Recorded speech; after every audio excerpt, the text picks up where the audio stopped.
Hi friends, ഇന്നൊരു നെയ്ച്ചോറിൻ്റെ recipe ആയിട്ടാണ് കേട്ടോ വന്നിട്ടുള്ളത്. ഞാൻ ഉണ്ടാക്കുന്നത് കുക്കറിലാണ് കേട്ടോ. കുക്കറിൽ നമുക്ക് പെർഫെക്റ്റ് ആയിട്ട് നെയ്ച്ചോറ് ഉണ്ടാക്കാൻ പറ്റും. ബിഗിനർ ആയിട്ടുള്ള ആളുകളൊക്കെ ആണെന്നുണ്ടെങ്കിൽ അവർക്ക് ഈസി ആയിട്ട് ഉണ്ടാക്കാൻ പറ്റുന്നൊരു മെത്തേഡ് കൂടിയാണ് കേട്ടോ. പെട്ടെന്നൊരു ഗസ്റ്റ് വരെ അല്ലെങ്കിൽ ഒരു മടി പിടിച്ചിരിക്കുന്ന നേരത്തൊക്കെ ഉണ്ടാക്കിയെടുക്കാൻ പറ്റിയ ഒരു റെസിപ്പിയാണ്. അപ്പോൾ ഞാൻ അധികം വൈകാതെ വീഡിയോയിലോട്ട് കിടക്കാം. വാ. അപ്പോൾ അതിന് വേണ്ടിയിട്ട് നമ്മളൊരു കുക്കർ അടുപ്പത്ത് വെച്ചിട്ടുണ്ട്. അതിലേക്ക് സൺഫ്ലവർ ഓയിലും അതുപോലെ തന്നെ നെയ്യും ചേർത്ത് കൊടുത്തിട്ടുണ്ട് കേട്ടോ. നന്നായിട്ട് ചൂടായി വരുമ്പോൾ നമുക്ക് വാട്ടിയെടുക്കാൻ വേണ്ടിയിട്ട് ഞാൻ ഒരു സവാളയാണ് എടുത്തിട്ടുള്ളത്. അത് കനം കുറഞ്ഞൊന്നുമല്ല കേട്ടോ അരിഞ്ഞിട്ടുള്ളത്, കുറച്ച് കട്ടിക്ക് തന്നെയാണ് അരിഞ്ഞിട്ടുള്ളത്. അപ്പോൾ അതൊന്ന് വാടി വരാൻ വേണ്ടിയിട്ട് കുറച്ച് ഉപ്പ് ചേർത്ത് കൊടുത്തിട്ടുണ്ട്. ഇനി ഇതൊന്ന് വാടി വന്നതിന് ശേഷമാണ് ഞാൻ ഇതിലേക്ക് സ്പൈസസ് ചേർത്ത് കൊടുക്കുന്നത്.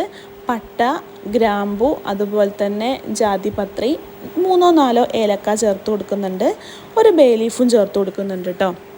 അപ്പോൾ ഇത്രയും ചേർത്ത് കൊടുത്ത് നന്നായിട്ട് വഴറ്റിയെടുക്കുന്നുണ്ട്.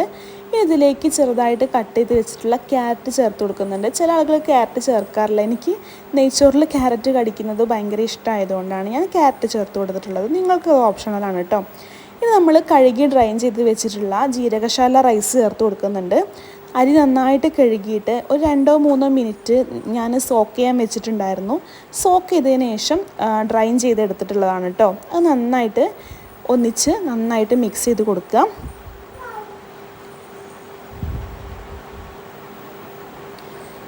ഇനി ഇതിലേക്ക് ആവശ്യത്തിന് വെള്ളം ഒഴിച്ച് കൊടുക്കണം കേട്ടോ. 1 ഗ്ലാസ് അരിക്ക് 2 ഗ്ലാസ് വെള്ളം എന്ന കണക്കിലാണ് ഒഴിച്ചു കൊടുക്കുന്നത്. ഞാൻ 2 ഗ്ലാസ് അരിയാണ് എടുത്തിട്ടുള്ളത്, അതുകൊണ്ട് ഇതിലേക്ക് 4 ഗ്ലാസ് വെള്ളം ഒഴിച്ച് കൊടുത്തിട്ടുണ്ട്. ഇനി ഇതിലേക്ക് ആവശ്യമുള്ള ഉപ്പ് ചേർത്ത് കൊടുക്കാം കേട്ടോ. ഉപ്പ് ചേർക്കുമ്പോൾ എപ്പോഴും ശ്രദ്ധിക്കണം, വെള്ളത്തിൻ്റെ ഒപ്പം നിൽക്കണം കേട്ടോ ഉപ്പ്. കാരണം വെള്ളം വറ്റി കഴിയുമ്പോൾ നമ്മൾ കുറച്ച് മുകളിൽ ഉപ്പ് ചേർത്ത് കൊടുത്തിട്ടുണ്ടെങ്കിൽ റൈസിൽ കുറച്ച് ഉപ്പ് കൂടി പോകും. അതുകൊണ്ട് വെള്ളത്തിൻ്റെ ഒപ്പം ഉപ്പ് നിൽക്കുന്ന രീതിയിൽ ചേർത്ത് കൊടുക്കുക കേട്ടോ. ഇനി ഒരു വിസിലിനാണ് വേവിച്ചെടുക്കുന്നത്. അപ്പോൾ നമ്മൾ അത് വേവിക്കാൻ വെച്ച സമയത്ത് നമുക്ക് അണ്ടിപ്പരിപ്പ്, മുന്തിരി, ഉള്ളിയൊക്കെ ഒന്ന് വറുത്തെടുക്കാം.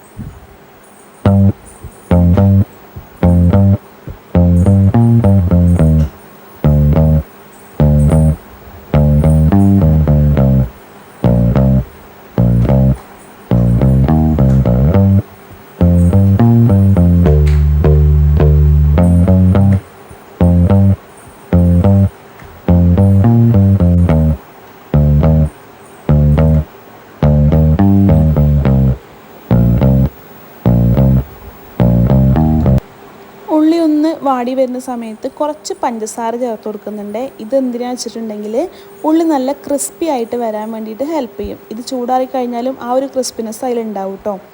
അപ്പോൾ നമ്മൾ കുക്കറിൽ വെച്ചിട്ടുള്ള നെയ്ച്ചോറ് ഒരു വിസിലിൽ അടിച്ചിട്ടുണ്ട്. നമ്മുടെ അതിൻ്റെ പ്രഷർ മൊത്തം പോയതിനു ശേഷമാണ് തുറന്നു കൊടുക്കുന്നത്. നമ്മൾ അരി നല്ല പെർഫെക്റ്റ് ആയിട്ട് വെന്തിട്ടുണ്ട് കേട്ടോ. ഇനി ഇത് നമ്മൾ വേറൊരു പാത്രത്തിലേക്ക് മാറ്റി കൊടുക്കണം. അല്ലാന്നുണ്ടെങ്കിൽ അതിൻ്റെ അടിയിൽ റൈസ് കുറച്ചും കൂടി വേവാൻ സാധ്യതയുണ്ട്.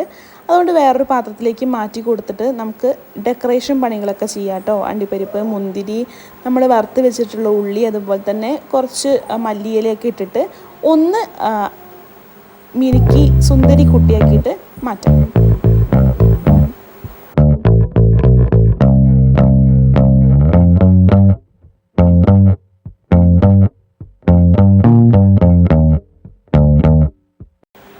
അപ്പോൾ നമ്മൾ നെയ്ച്ചോറോട് റെഡി ആയിട്ടുണ്ട്. ഞാനിത് മലായി ചിക്കൻ്റെയും ചിക്കൻ കൊണ്ടാട്ടത്തിൻ്റെയും കൂടെയാണ് കേട്ടോ സെർവ് ചെയ്തിട്ടുള്ളത്. ഇതിൻ്റെ റെസിപ്പി ഞാൻ അധികം വൈകാതെ തന്നെ ചാനലിൽ അപ്ലോഡ് ചെയ്യുന്നതാണ്. ഇതിൻ്റെ റൈസൊക്കെ ഒന്ന് നോക്കിയാൽ പരസ്പരം ഒട്ടിപ്പിടിക്കുകയൊന്നും ചെയ്യാതെ നല്ല പെർഫെക്റ്റ് ആയിട്ട് കിട്ടിയിട്ടുണ്ട്.